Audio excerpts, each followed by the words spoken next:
Hi there, everybody. I'm Jamie Ray Gomes in for Dylan Black, and welcome to Daytime. Let's get started. We're in the kitchen first with Eva Mulligan, who is a freelance chef. Thank you so much for coming in. You know how much I love a kitchen segment because it always means good food. What are we doing today? We're kind of talking vegan, right? A little bit. This is, you can make this vegetarian, you can make this whatever you want. It's a rice bowl.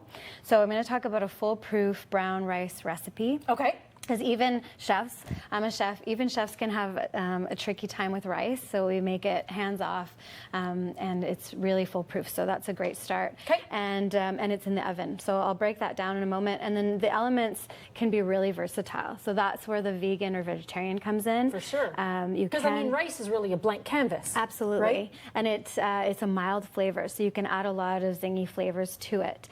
So in today's case, I really love carrots, and I always steam my veggies so that they're not cooked to death. Right. I like a little bit of crunch. Crunch. Yep. Yep. So I'll put them in a pot with a steamer, and then I check them early on and sort of take them out before they get quite done, and then you can shock them in Right. cold water to stop that cooking process. Yes. So a little bit of broccoli, a little bit of carrot, and then some Funyuns. We were talking about that. So Funyuns are basically just fried up onions. So that gives it some crunch and some depth of flavor, and I just really love the flavor of those. Okay. And then some ground up nuts. So that's also very healthful. Pomegranate seeds? Yeah, pomegranate seeds if you're feeling adventurous. I know that's not for everyone, but I like the crunch and the color. Me too. And the sweetness. Me too. And some tahini. So this is a mixture of tahini and water and lemon juice, salt and pepper. So it's very easy. And so tahini is sesame seed paste. All right. So you could easily swap that out with peanut butter as well, peanut butter and soy sauce. Like you said, I mean, rice is really an empty, a blank canvas Right. for just about anything, right? Yep. So this is a bit of wild rice mixed with the brown rice. No, So you did that in the oven? I did. How do you do that in the oven? All right, well, let me tell you. So I make sure to get a glass lid. This makes it more ecologically friendly, and I'll talk about why. But this is basically the foolproof method, so that you don't have to call the fire department because your rice has gone on fire, which can happen. You just stick it in the oven, and you don't have to think about it for an hour. And so basically, this is 2 1/3 cups of brown rice mixed with wild rice, and 3 1/2 cups of boiling water. So the trick is you want to boil your water first. Okay. So that kickstarts the process, cooking process, right? yes. So you get your boiling water into the pot, and then this is Pyrex, so it's oven safe, and a little bit of salt and 2 teaspoons of vegetable oil. Wow. So it keeps it from sticking.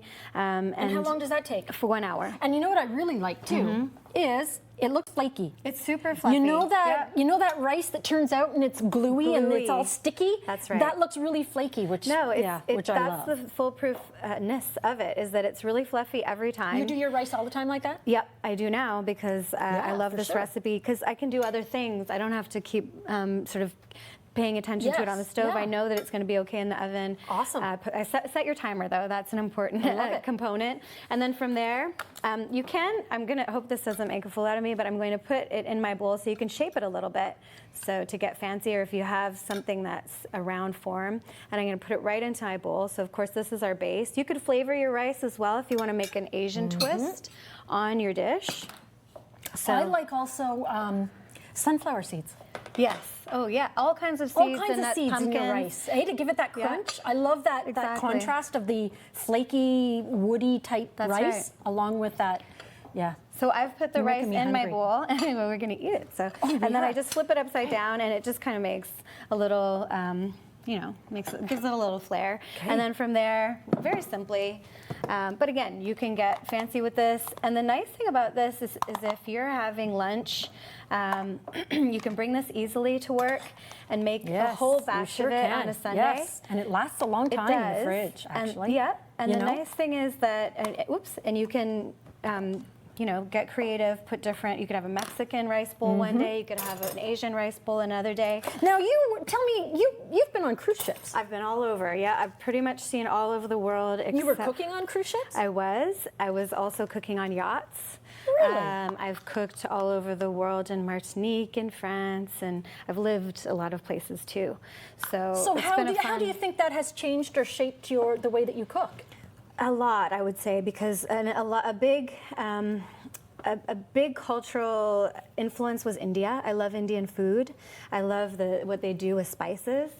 And there's just so much variety and beautiful. And talk about vegetarian, you can get really creative. Oh, I am sure that traveling all over the place is a great experience for anyone who likes to be in the kitchen. It's a really great, and I studied at Algonquin College. I'm a proud graduate. Okay. So it was a great program, and it's taken me all around the world, literally. So it's a beautiful thing. You try to be eco-friendly. Yes, Explain. Okay, there is a great program around Ottawa. You can adopt a neighborhood. I go around and I sometimes pick up garbage as I'm walking. I know that sounds weird, but I hate to see it. Can I? Yeah, please.